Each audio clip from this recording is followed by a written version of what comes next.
Shalom, Bapak Ibu, saudara-saudari yang terkasih dalam nama Tuhan Yesus. Kali ini saya akan mau berbagi suatu kebenaran firman Tuhan terambil dari Kejadian pasal yang ketiga sampai ayat yang pertama sampai 24.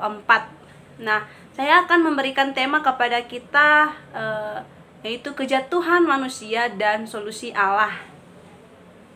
Nah, kita tahu bahwa pada waktu belakangan ini banyak orang yang hidup di dalam ketidaktaatan ya kepada Allah seperti itu. Jadi hidupnya itu ya menurut kehendaknya sendiri seperti itu. Ya, hidup menurut apa yang dipandangnya baik. Nah, hal ini tentunya merupakan salah satu bentuk dari gaya hidup yang tidak sesuai dengan kehendak Allah. Yang artinya hidup sesuka-sukanya saja dan melakukan sesuatu dengan tidak melihat dampak yang selanjutnya akan terjadi dalam kehidupannya seperti itu. Nah, contohnya dalam kehidupan kita sehari-hari ada banyak orang yang hidup di dalam penggunaan obat-obat, minuman keras, dan bahkan melakukan hubungan suami istri sebelum menikah, ya. Nah, ini merupakan salah satu contoh yang memiliki dampak buruk bagi pribadi dan orang lain seperti itu. Nah, hal ini tidak terlepas dari sifat manusia ya. Yang sifat manusia itu tidak terlepas dari yang namanya dosa seperti itu. Jadi dosa ini adalah yang membuat manusia menjadi pribadi seperti yang sedemikian. Nah, pada mulanya Allah menciptakan manusia tanpa dosa ya. Kita sudah mengetahuinya seperti itu. Jadi yang artinya ketika manusia diciptakan oleh Allah, belum ada dan belum masuk ke dalam diri manusia seperti itu. Nah, manusia belum tahu yang melakukan yang namanya kejahatan ya. Nah, dosa ini merupakan tindakan yang memberontak terhadap Allah. Tentang Allah, sikap melanggar hukum-hukum Allah. Dan dosa juga merupakan bentuk tindakan manusia yang sama seperti Allah. Nah, dosa juga didefinisikan sebagai tindakan manusia yang tidak sesuai dengan kehendak Allah. Tindakan manusia yang melenceng dari sasaran yang diberikan oleh Allah. Seperti itu. Jadi hal ini mengakibatkan manusia menerima upah dari tindakannya tersebut. Nah, apa sih upah yang dia terima dari tindakannya? Yang pertama, hubungannya dengan manusia, dengan Allah, hubungan manusia dengan Allah menjadi hancur seperti itu. Nah, manusia dengan alam semesta dan sesama menjadi tidak baik, ya. Hubungannya mengalami kematian atau maut, ya, dan hilangnya kemuliaan Tuhan dari diri manusia seperti itu. Jadi kejatuhan manusia di dalam kejatuhan manusia di dalam dosa dimulai dari pasal yang ketiga. Nah, di dalam pasal yang ketiga ini memperlihatkan kecerobohan dari sikap manusia yang menentang Allah.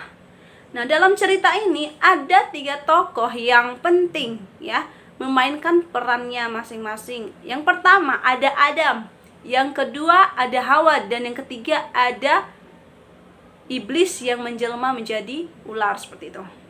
Jadi pada konteks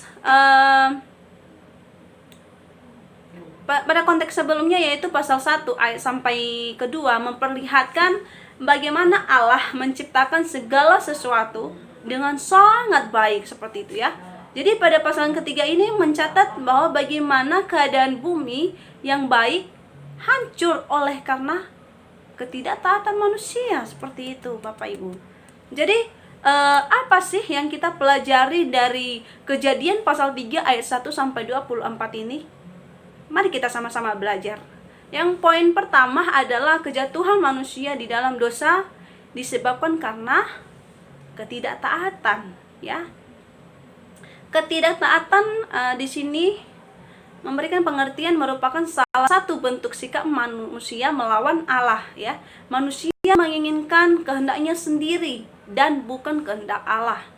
Nah, dalam poin yang pertama ini memberikan beberapa tahap penyebab kejatuhan manusia di dalam dosa.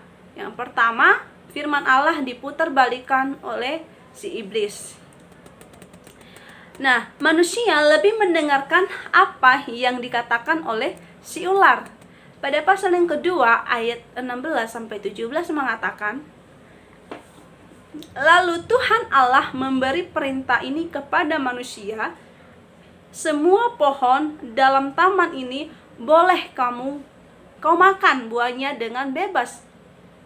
Ya, tetapi pohon pengetahuan tentang yang baik dan yang jahat janganlah kau makan buahnya, sebab pada hari kamu memakannya pastilah engkau mati.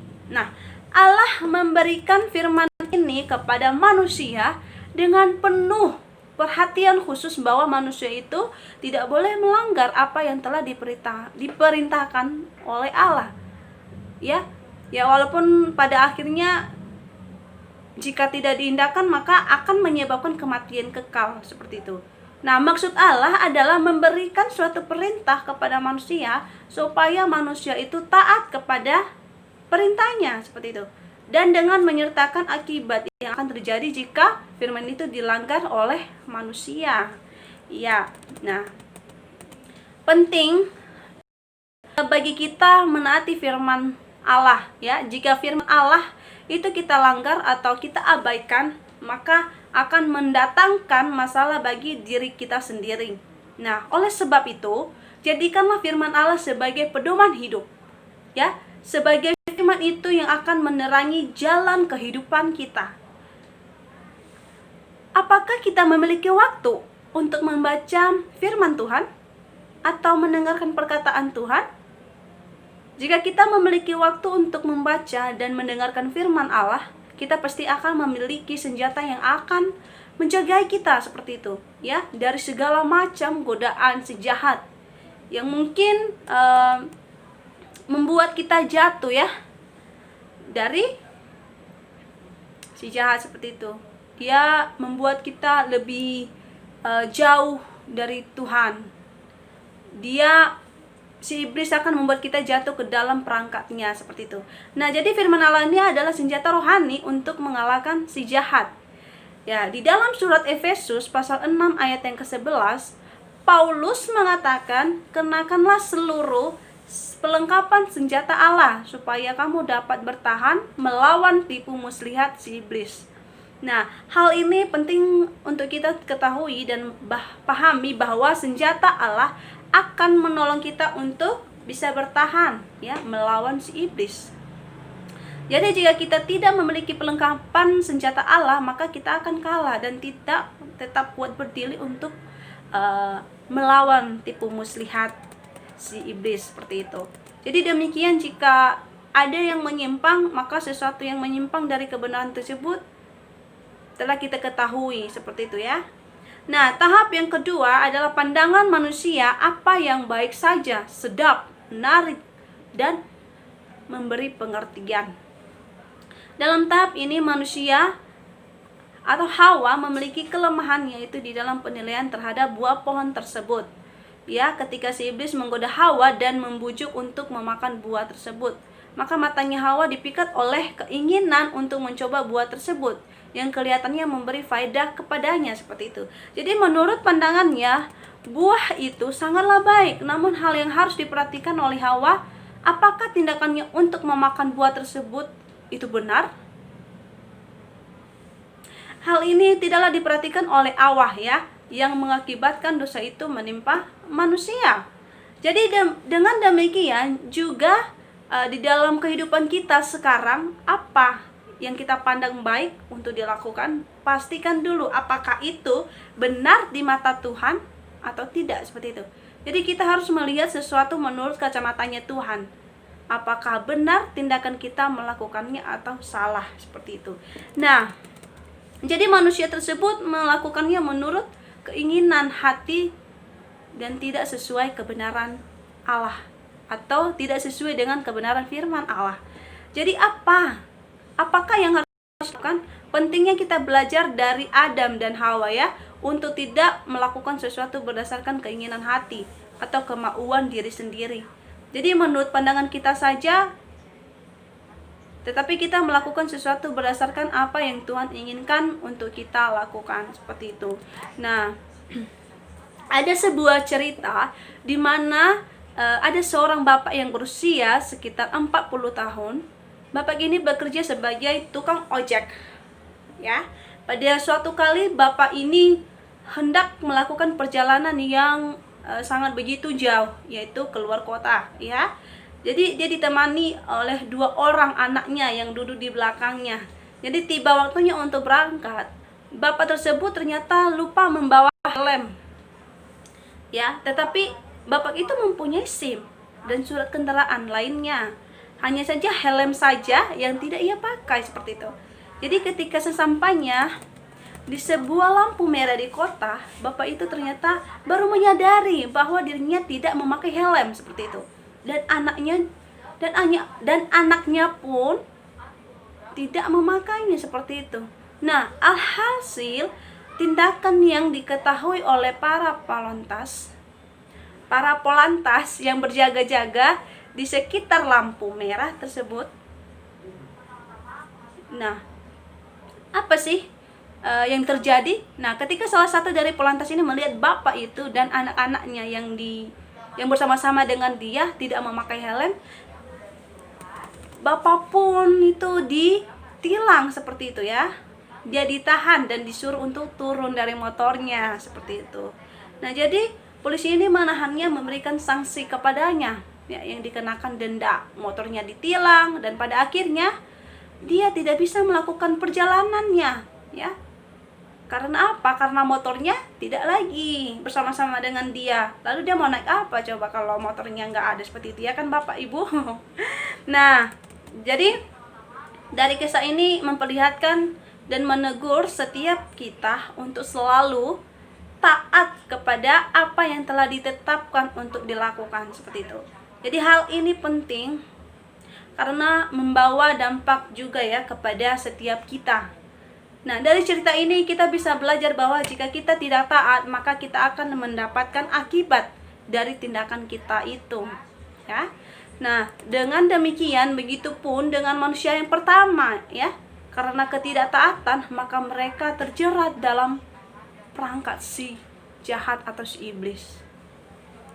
Nah, jadi ketidaktaatan manusia ini mendatangkan murka Allah dan berdampak kepada semua orang.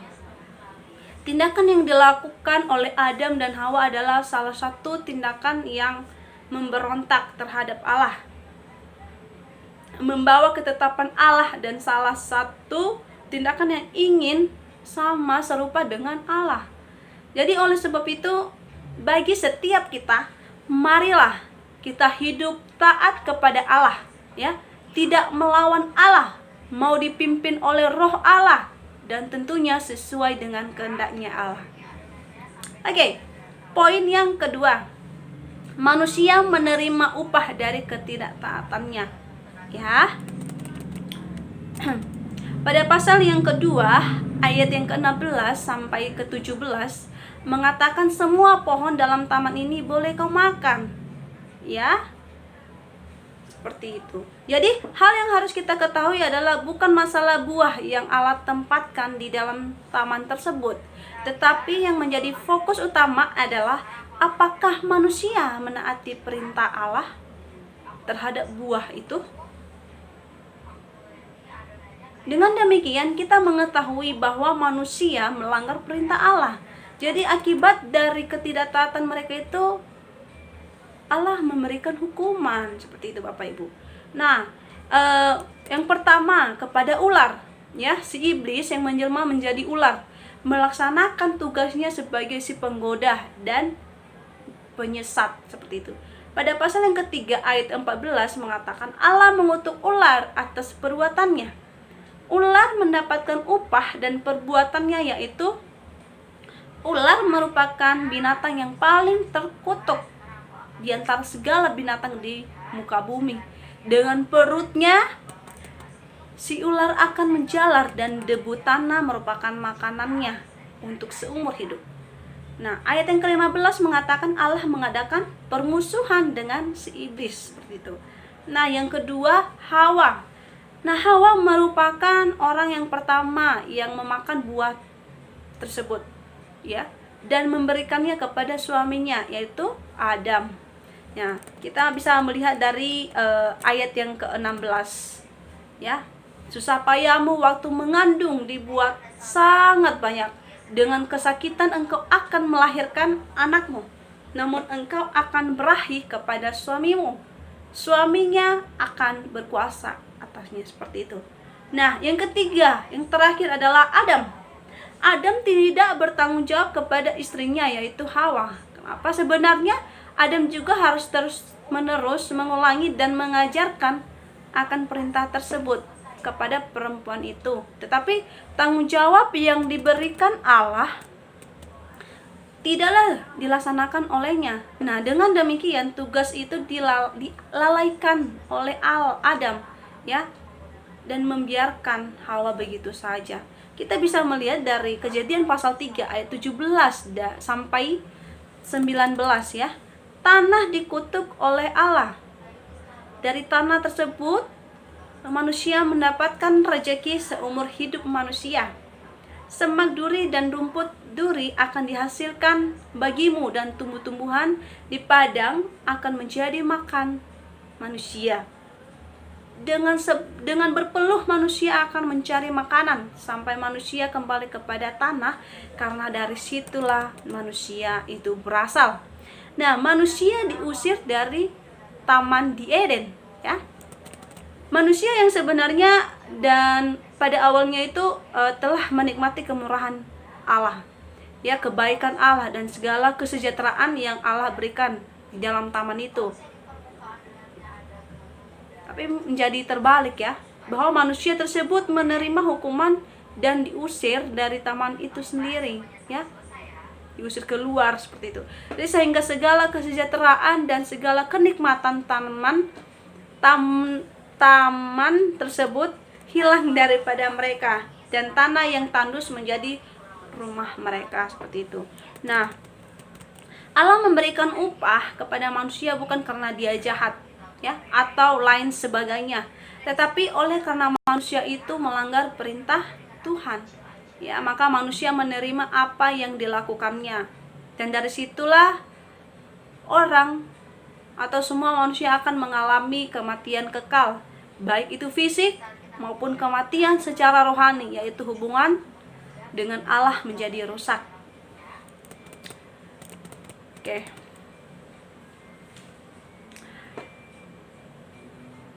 Jadi bagaimana sih, apa solusi dari Kejadian pasal 3 ayat 1 sampai 4 ini?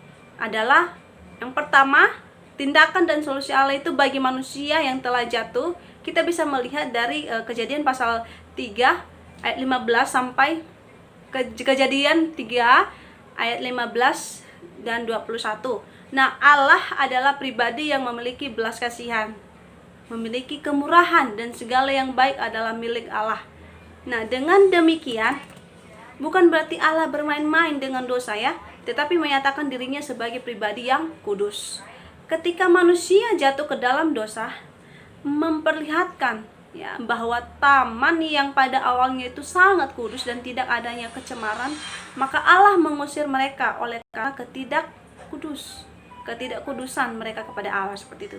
Akan tetapi Allah tidak hanya memperlihatkan bahwa dirinya itu adalah kudus, Dia juga memperlihatkan bahwa dirinya adalah Allah yang penuh dengan belas kasihan, ya, dengan belas kasihan kepada ciptaannya. Nah, ada beberapa hal yang Allah kerjakan dalam kehidupan manusia. Yang pertama, ketika mereka jatuh ke dalam dosa, yaitu Allah membuat pakaian dari kulit binatang, ya, pada manusia tersebut. Nah, ketika manusia tersebut jatuh ke dalam dosa, mereka sadar bahwa pribadi mereka berada di dalam ketelanjangan tubuh. Nah, dan hal ini membuat mereka sangatlah malu satu dengan yang lainnya. Yang melihat tersebut, Allah berperan aktif dan memberikan mereka baju seperti itu, memberikan pakaian. Baju bukan hanya untuk menutupi badan mereka dan rasa malu mereka, tetapi juga melindungi tubuh dari rasa panas dan dingin, dan bisa dikatakan untuk menjaga tubuh seperti itu. Nah, hal apa yang bisa kita pelajari dari tindakan Allah kepada manusia tersebut? Allah sangat mengasihi manusia, ya. Saudara-saudari, kita mungkin tidak menyadari akan apa yang pernah kita lakukan seperti itu. Apakah itu dosa? Tetapi kita melakukan dosa, kita belum menyadarinya seperti itu. Nah, kita harus menyadari, ya, bahwa Allah adalah pribadi yang penuh kasih dan sayang. Oleh sebab itu, ketika kita jatuh ke dalam dosa, marilah kita datang kepada Tuhan, meminta pengampunan dari Tuhan. Janganlah sampai ketika kita sudah tahu, kita sadar bahwa kita telah berbuat dosa, namun kita tidak datang kepada Tuhan untuk meminta pengampunan dan belas kasihan Tuhan untuk menguduskan kita kembali. Nah, hal yang paling penting lagi adalah jangan sampai kita berbuat dosa lagi. Amin. Nah, yang kedua, Allah menjanjikan penebusan, yaitu Kristus itu sendiri. Ketika Kristus mati di kayu salib, Ia telah mengalahkan si iblis, ya. Dia telah meremukkan kepala si jahat tersebut. Nah, dengan demikian bukan lagi dosa yang berkuasa atas kehidupan manusia, ya, tetapi Kristus. Jika kita berada di dalam Kristus, kita bukanlah hamba dosa, tetapi hamba kebenaran di dalam Kristus Yesus yang akan memimpin kita untuk semakin serupa dengannya. Jadi ada sebuah cerita, ya. Seorang anak yang usianya 10 tahun. Anak ini kesukaannya selalu bermain-main dengan seekor anjing, ya. Nah, setiap pagi dan sore anak tersebut memiliki waktu untuk bermain-main dengan anjing kesayangannya. Nah, hal ini menjadi kesukaannya dan kebiasaannya setiap hari. Namun, oleh karena kelakuannya tersebut, orang tua dari anak itu telah melarangnya dan beberapa kali membuat aturan bagi si anak tersebut, ya, untuk tidak lagi bermain-main dengan seekor anjing. Namun semakin dilarang, semakin menjadi-jadi sifatnya. Kebiasaannya tidak bisa dihalangi atau dihentikan. Nah, pada suatu hari anak tersebut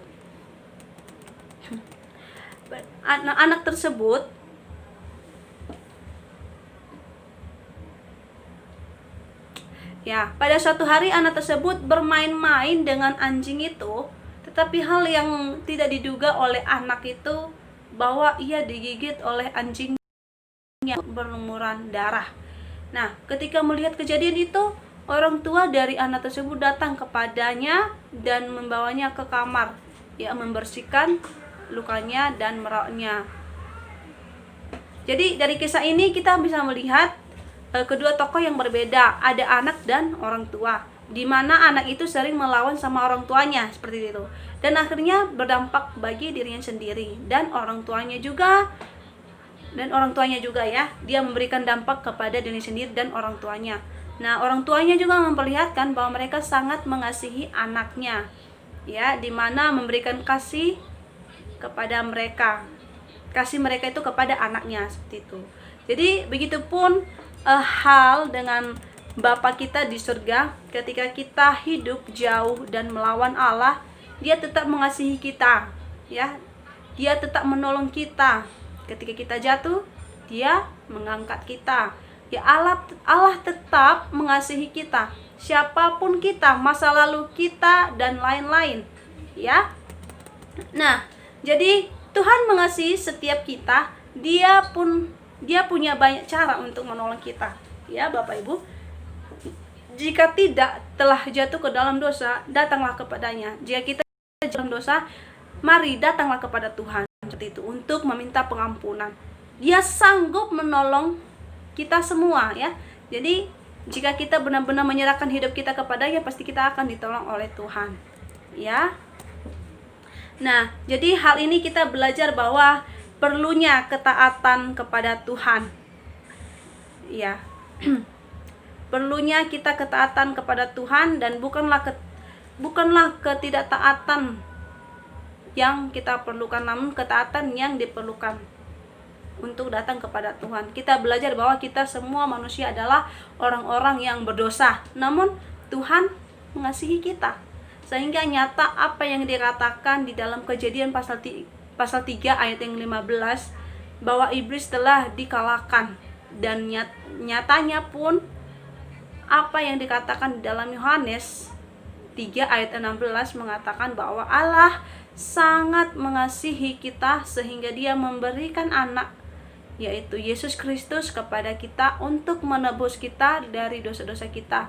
Jadi oleh sebab itu, marilah kita menyadari apa yang menjadi kelemahan yang akan membuat kita jatuh di dalam perangkap si jahat, si iblis. Jadi sampai di sini. Terima kasih. Tuhan Yesus memberkati.